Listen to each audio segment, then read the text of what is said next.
Alright, on this video, I'm going to talk about the movie Hanna, starring Eric Bana and this like teenage girl.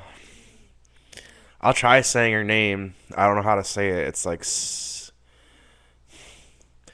Saoirse Ronan. I don't know. How do you pronounce Saoirse? Saoirse?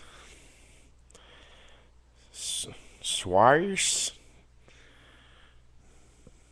I don't know. She's the main character though. This is like a what does Wikipedia says? I'm looking at it right now. Hanna is a 2011 European American action thriller film directed by Joe Wright. It stars actress Saoirse Ronan as the title character with Eric Bana and Kate Blanchett. Director Joe Wright. What has he done? Pride and Prejudice, Atonement, and Hanna. I have not seen any of his films. English director. Anyways, I wasn't excited to see Hanna, but I saw some people like really liked it. It got like I think generally good reviews. I'm not gonna look up the Rotten Tomatoes because I don't want to sound like an idiot when it's at like 40%. But anyways, I should have went with my gut on this one because I did not like Hanna at all. Now I think part of it is I should stop watching movies when I'm very tired. I worked this morning. I had very little sleep, and I didn't take a nap after work, so I'm like zombified. So I apologize in advance. And maybe that's why I didn't enjoy it because I was like finding myself not paying attention at points and like staring at my computer and shit because my computer sits right here and my TV's like right behind it. But I argue if it was good, I would have been paying attention more, even if I was tired. If it was Breaking Bad, I would have been wide awake. But it's about this girl who's been like living in the fucking wilderness, like out, yeah, in the wilderness of Finland,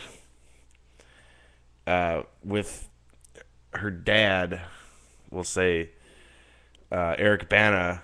He's been raising her there her whole life, and all he's been doing is teaching her how to kill stuff and defend herself.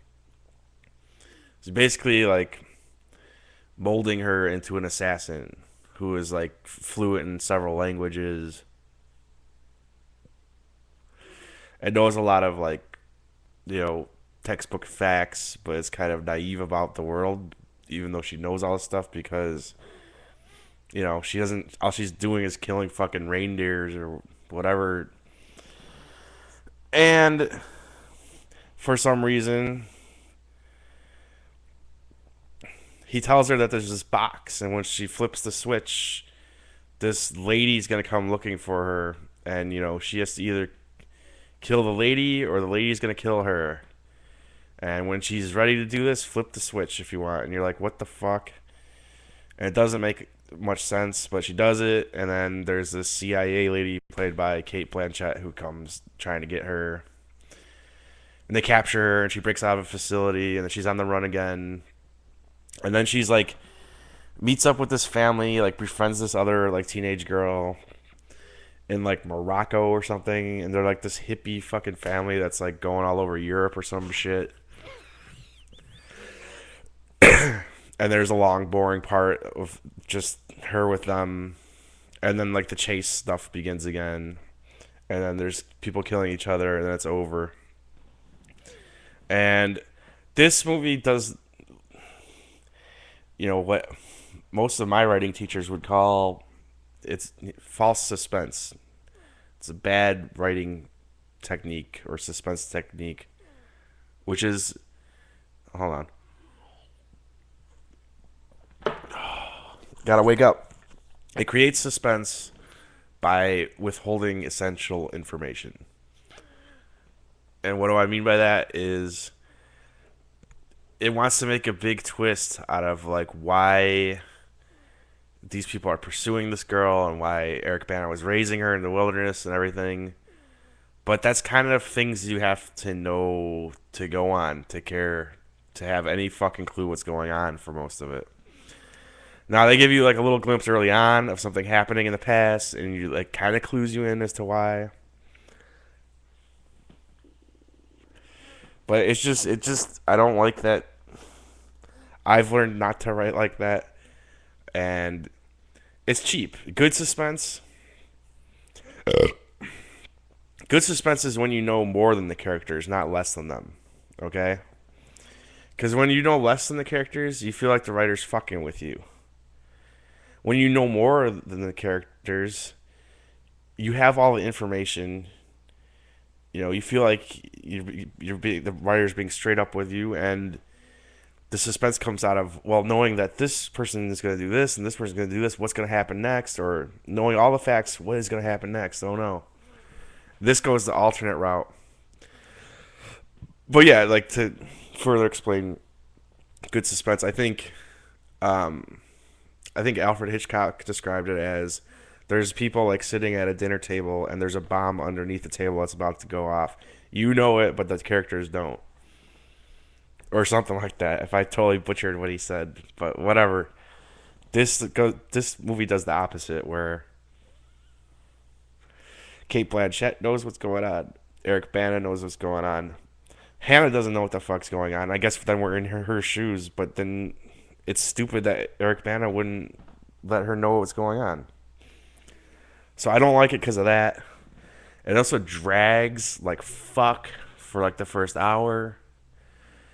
It's like a while before anything even happens. It's just like her and him like hunting and shit, and like him teaching her shit. And then, like I said, there's like this long part where she's just like trying to be a normal girl with this family, like traveling with them. It's stupid. I mean, about the only things that it has going for it is there's a few decent action scenes. Some are kind of shitty, but like generally, I kind of like what they did with the action, which is like, although it's not very exciting action, pretty standard fights and shooting and stuff, but and there's not much, I don't know, to it, but they actually you could see what's going on. They actually have a little bit of slow mo, but even when it's not slow mo, you could just see everything that's going on. It's not cut all crazy like a lot of action movies now, where you don't know what's going on. That was all right. The music by the Chemical Brothers was all right. The main character, the actor, she was pretty good, and she was good at like these physical fight scenes and stuff. She's a little badass. But other than that, other than some, like decent action, not enough of it. And me kind of liking the music by Chemical Brothers, I was bored as fuck, and I didn't like, its storytelling. I thought it was stupid. And then when you find out why with like shit is going on, it's like, ooh, that's so creative. That hasn't been done to death in a billion fucking things since forever. So yeah, I don't know. Don't really have much else to say about it than that. I didn't like it. I thought it kind of sucked. And it came to like, oh, that's great ending. And just lots of weird, stupid shit. Like she has to go meet up with this guy who, Eric Bana has waiting for her, and he like lives in this amusement park or some shit. And he's like, I don't know what the fuck the amusement park was.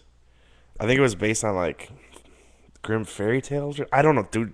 Don't ask me. At that point, I was already tuning out. But so like, what, he's been waiting for her for 16 years in this fucking amusement park. Why? He's like this magician clown dude. And like, what the fuck is this, dude? Stupid shit like that. Kate Blanchett is not a great villain as this lady that's trying to track her down. She like sometimes has a southern accent, sometimes doesn't. Doesn't make fucking sense. Eric Bana, I don't like him, but thankfully he was in the movie that much. I don't know what people saw in it. It was fucking stupid and boring. A couple action scenes, but nothing special, nothing to write home about. Maybe I was too tired for it, but I'll tell you this: I won't be giving it another shot. That's not happening. Life's too short. And so, speaking of which, thanks for watching. I will give this film. I'll give it 2 stars. Tempted to give it 1, but I'll give it 2. I'll be generous. Generous? Generous. Anyways, that's all. What the fuck? Later.